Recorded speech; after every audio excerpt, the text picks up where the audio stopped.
Harka fuunee kabajamtoota daawwattoota toora YouTube 4 kilo daily guyyaa har'aa dhimma waraana Raashiyaa fi Ukraine ilaalchisee qabannee dhiyaannee jirra. Akka nu hordoftan gamanumaan isin affeera. Kanneen YouTube keenyaaf haaraa taatan subscribe akka gootan, kanneen biroo immoo hiriyoota firoottan keessan bira akka ga'uuf like share taasisuu hin dagatinaa. Amma gara dhimma ijoo keenya guyyaa har'aatti dhimma dubbii Raashiyaa fi Ukraine kan ilaallu ta'a. Ji'oota muraasa darban pirezidaantiin Raashiyaa Vladimir Putin Ukraine weeraruuf karoorsuu isaanii waakkachaa turan. Amma garuu waliigaltee nageenyaa diiguun loltoota isaanii baay'ee Ukraine naannolee lama kanneen to'atan hidhattoota jala jiranitti akka bobba'aniif ajajaniitiin jiru. Sababii isaa himatan ammoo nagaa buusuu kan jedhudha. Raashiyaan ji'oota muraasa darbanitti loltoota 150 ol ta'an naannoo daangaa Ukrainitti bobbaasteetti. Tarkaanfiiwwan kun weerara haaraa jalqabuuf ta'uu agarsiiftuudha jedhu yaaddoo uumee ture. Wanti itti aansee raawwate caasaa nageenyaa Awurooppaa balaarra kan buusu. Bara 2014 Raashiyaan biyya Ukraine weerartee turte. Yeroo sanatti finciltoonni pirezidaantiin Raashiyaa Putiniin deeggaraman baha Ukraine qabachuun loltoota Ukraine wajjin wal lolaa turan. Waliigalteen nageenyaa idil addunyaa Miiniskii jiraatullee walgaarreffannaan isaanii itti fufeera. Putin loltoota nagaa eegsiftoota jedhanii waaman iddoowwan finciltootaan to'ataman lamatti akka ergan beeksisaniiru. Biyyoonni lixa yaada kana fudhatama dhabsiisuun Moskoon dhiyootti Ukraine weeraruuf jedhanii amanu.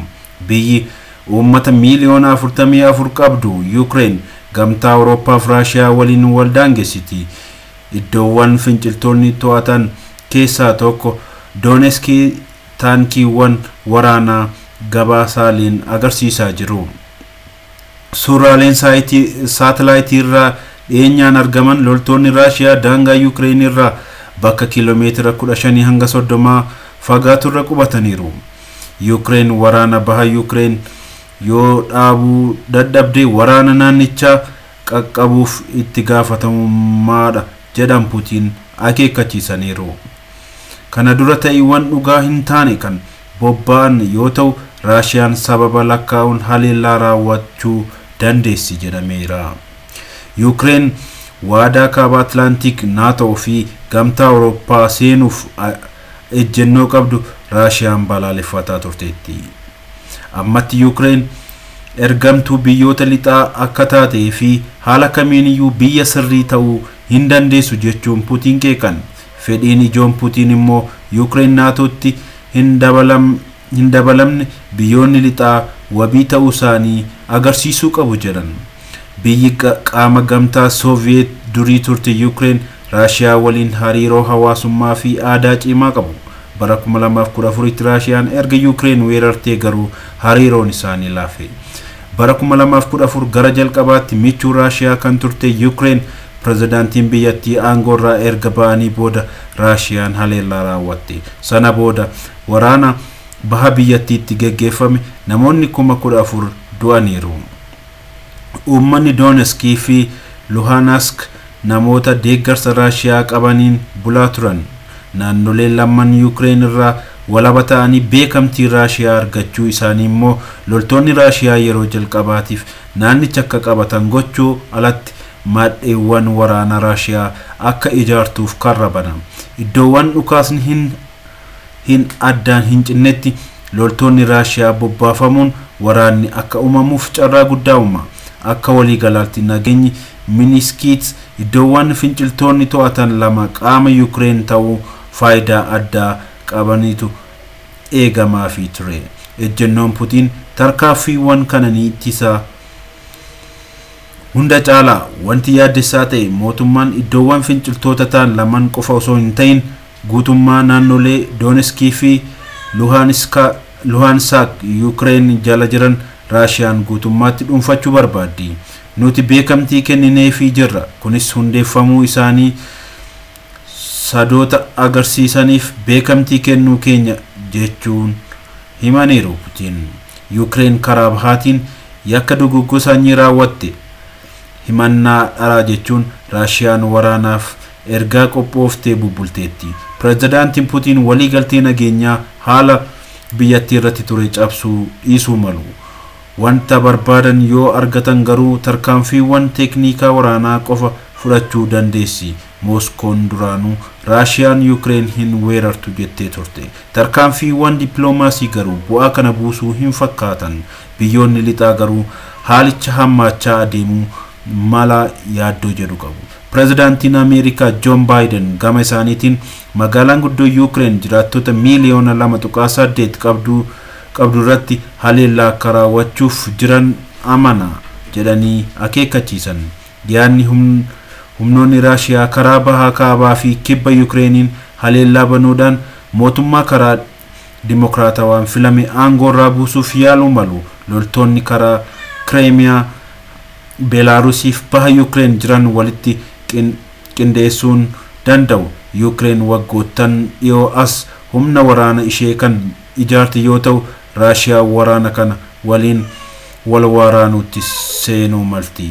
Hoogganaan olaanaa waraana Ameerikaa Mark Miller humnoonni waraana Raashiyaa baay'inni isaa yoo ilaalamu magaalota lakkoofsaan jiraattota olaanoo qaban lolichi suukaneessaa ta'uu mala jedhan. Raashiyaan filannoo biroos ni qabdi. Tarii iddoowwan babal'inaan dhorkamuu hundeessuun filannoo jalqabaati. Buufataalee doonii Yuukireen cufuu filannoo biraati. Yookiin immoo boombiiwwan niwukilaaraa gara biyya ollaa kan taate Beelaarusitti erguu ta'uu danda'a. Haleellaawwan saayibarii raawwatamuu mala. Amajji keessa marsariitiin mootummaa Yuukireen citee ture. Sadaasa keessa baankota gurguddoo Yuukireen lamarra haleellaan qaqqabeera.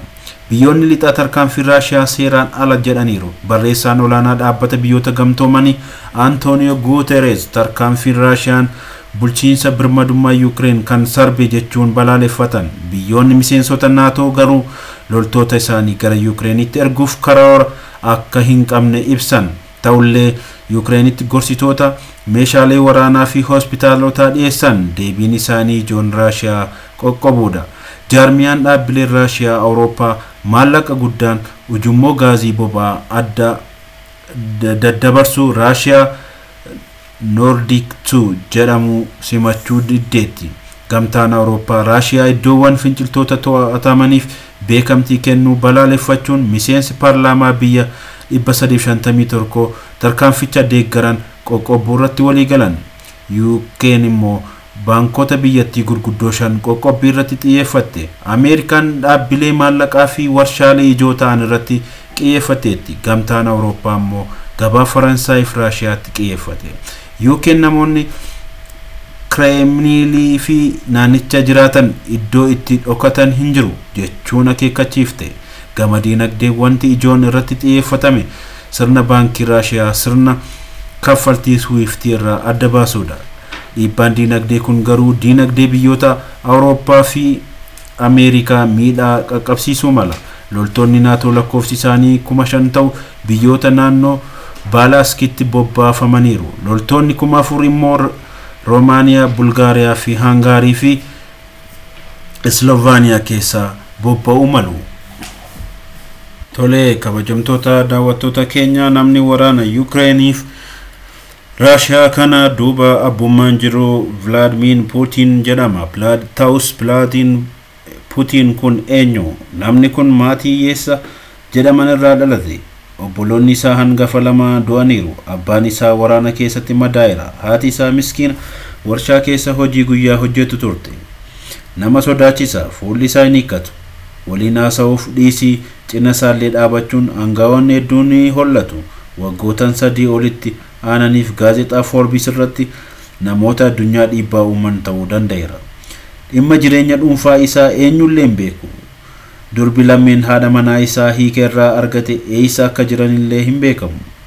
Barnoota isaa kolleejjii osoo hin hafne maqaa biroo moggaafachuun achuma Raashiyaatti eenyullee osoo hin beekin akka xumura himama. Waltajjii irratti yeroo hunda sa'aatii jedhame irratti boodatti hafee dhufa.